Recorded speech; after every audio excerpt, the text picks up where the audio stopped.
solo hay dos opciones. Dios, ¿sí existe o no existe?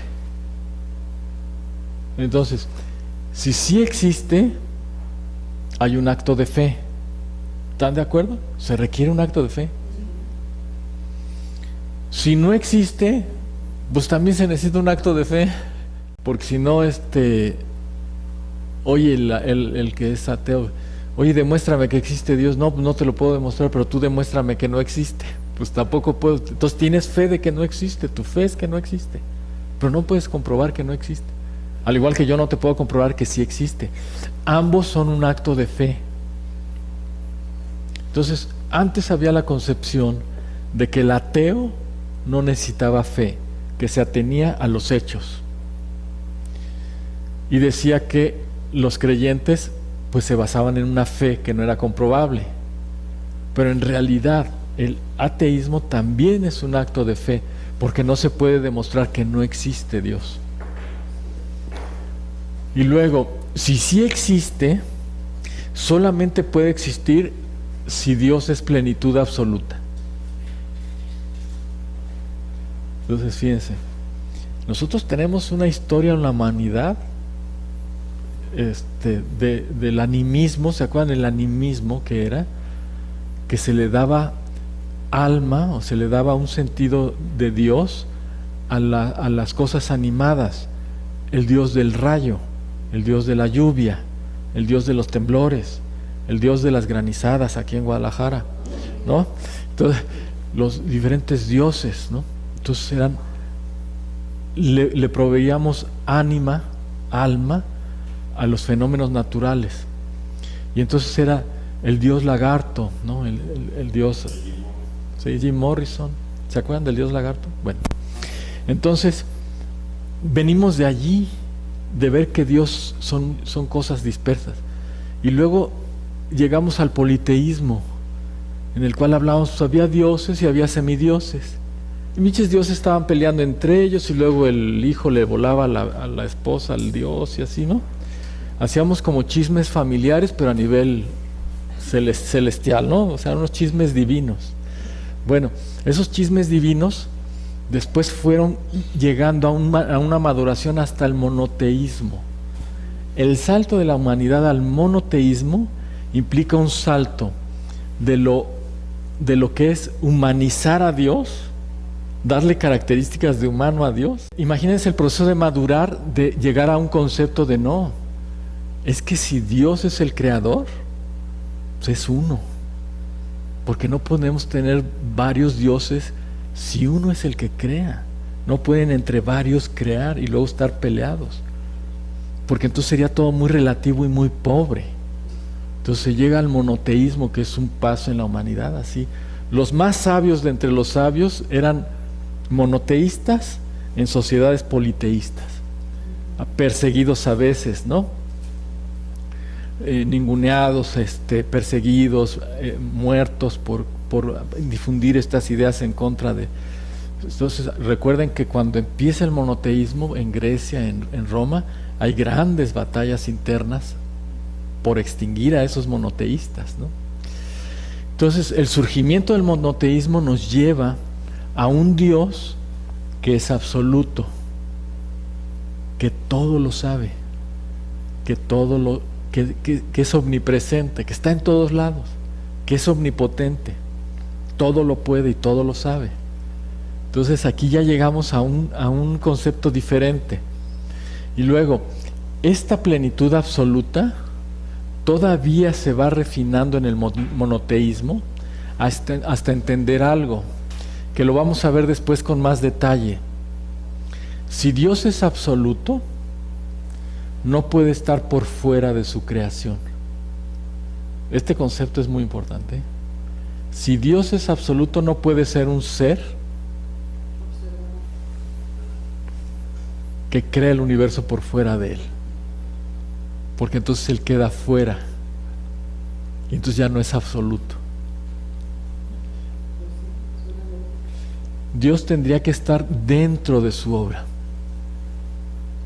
y de hecho para que sea absoluta tiene que no tener principio y no tener fin en su obra. En su obra Él no puede estar por fuera, porque entonces tendría el universo un principio y un fin, y ya no sería absoluto. Y entonces Él no sería absoluto.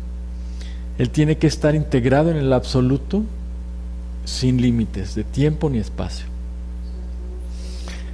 Ese es el concepto de Dios más refinado, que no es nuevo.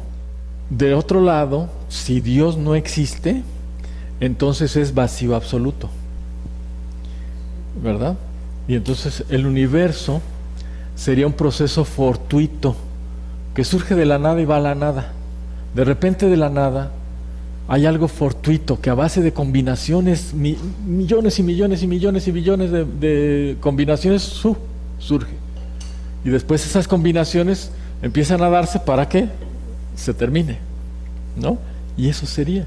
Y entonces cada uno de nosotros es producto de millones y millones de combinaciones fracasadas hasta que surgimos. Un accidente. Algo que no tiene conciencia. Porque aquí la diferencia es, aquí hay una creación consciente. Hay una conciencia absoluta, ¿no? Y acá no. Acá en vez de conciencia hay procesos fortuitos. Hasta que ciertas combinaciones hacen que surja. Sería la inteligencia de la probabilidad. De tantas repeticiones, tantas repeticiones, ¡pum!, surge. Y después de tantas combinaciones se destruye. Y así sería. Ninguna de las dos es reprobable, ¿eh? Cualquiera de las dos es plausible.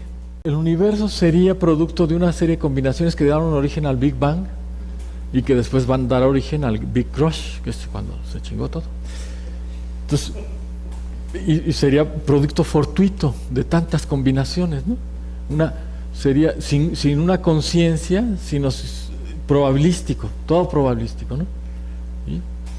Y acá no, aquí habría una creación consciente, habría un orden consciente de las cosas. Observen esto que dice aquí, consecuencia lógica. Es decir, lo uno es consecuencia lógica del otro.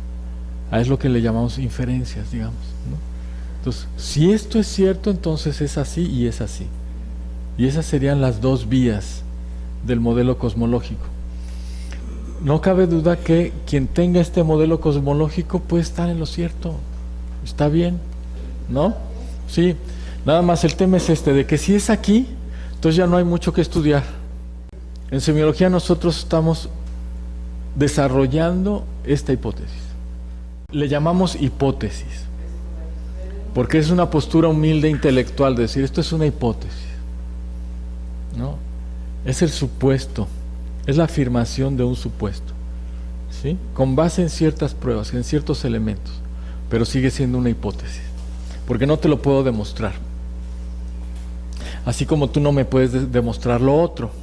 Pero además, de este lado, lo que pasa es que la construcción sigue, la construcción teórica sigue. Aquí ya llegaríamos a un punto sin más, ¿no? Aquí ya no habría más.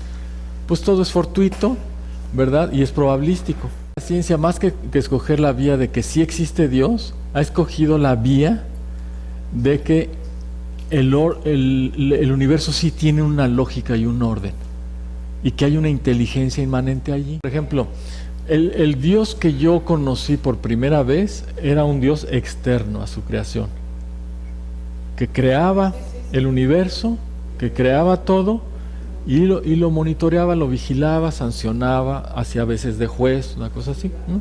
Ese era el concepto. Pero ahora, hay conceptos de Dios diferentes. Nosotros vamos a ver cómo lo concebía Giordano Bruno, por ejemplo, o Spinoza. Baruch Spinoza. Y entonces, pero eso lo vamos a ir viendo después. Ahorita quédense con esta hipótesis, ¿verdad? De que si Dios existe, pues llegamos acá. Si no existe, llegamos acá. Ahora, hay científicos que siguen esta vía sin llamarle Dios, pero sí saben que hay un orden y una inteligencia. Nada más que no le llaman Dios.